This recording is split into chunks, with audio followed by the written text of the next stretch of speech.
November 14 ലോക പ്രമേഹ ദിനം. കേരളത്തിൽ ഇന്ന് 24% പേരും ഡയബറ്റിക് പേഷ്യൻ്റാണ്.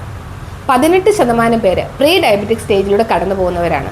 അതിൽ 44% പേര് 18നും 40 വയസ്സിനും ഇടയിലുള്ളവരാണ്. എന്തായിരിക്കും ഈ പ്രമേഹം ഇങ്ങനെ കൂടി വരാനുള്ള കാരണം? ഇന്നത്തെ നമ്മുടെ ലൈഫ് സ്റ്റൈൽ, നമ്മുടെ ആഹാരം, വ്യായാമമില്ലായ്മ, ഓവർ മെഡിക്കേഷൻ, ഇതൊക്കെ ഇന്ന് ഡയബറ്റിക്കിൻ്റെ എണ്ണം കൂട്ടിക്കൊണ്ടുവരുന്നു. ഇന്നത്തെ നമ്മുടെ തലമുറ എനർജി ഇൻടേക്ക് കൂടുതലും എനർജി ഔട്ട്പുട്ട് കുറവുമാണ്. നമ്മുടെ കാരണവന്മാർ 4 നേരം അരിയാഹാരം കഴിച്ചിരുന്നെങ്കിൽ അവർ നന്നായി പറമ്പിൽ അധ്വാനിച്ചിരുന്നു, അവർ വിയർത്ത് പണിതിരുന്നു.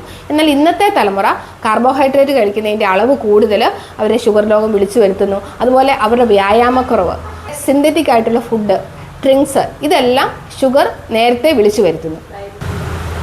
നമുക്കറിയാം, ഒബീസിറ്റി ഇന്ന് ഇൻസുലിൻ റെസിസ്റ്റൻസിൻ്റെ ഒരു പ്രധാന കാരണമാണ്. ഒബീസിറ്റിക്ക് കാരണം ഇന്ന് കാർബോഹൈഡ്രേറ്റ് അടങ്ങിയ ആഹാരങ്ങൾ കൂടുതൽ ഉപയോഗിക്കുന്ന ആർട്ടിഫിഷ്യൽ ആയിട്ടുള്ള സ്വീറ്റ്നർ, അതുപോലെ തന്നെ സിന്തറ്റിക് ആയിട്ടുള്ള ഡ്രിങ്ക്സ്, ഇതെല്ലാം പ്രമേഹ രോഗത്തെ നേരത്തെ വിളിച്ചു വരുത്തുന്നു. ഇന്നത്തെ കുഞ്ഞുങ്ങൾ ഉപയോഗിക്കുന്ന ബിസ്ക്കറ്റുകൾ, സിന്തറ്റിക് ആയിട്ടുള്ള സ്വീറ്റ്സ്, കളറിങ് മെറ്റീരിയൽസ് അടങ്ങിയ ആഹാര പദാർത്ഥങ്ങൾ, ഇതെല്ലാം കുട്ടികളിൽ 15 വയസ്സിനുള്ളിൽ ഷുഗറിനെ വിളിച്ചു വരുത്തുന്നതിന് കാരണമാകുന്നു. അതുകൊണ്ട് പേരൻസായ നമ്മൾ കുട്ടികൾക്ക് നാച്ചുറൽ ആയിട്ടുള്ള ഫ്രൂട്ട്സ്, സ്വീറ്റ്സ്, ഇതൊക്കെ കൊടുക്കാൻ ശീലിപ്പിച്ചാലോ നമുക്ക് ഷുഗർ രോഗത്തെ കുട്ടികളിൽ നിന്നും വളരുന്ന തലമുറയിൽ നിന്നും പ്രിവെൻറ്റ് ചെയ്യാൻ സാധിക്കും.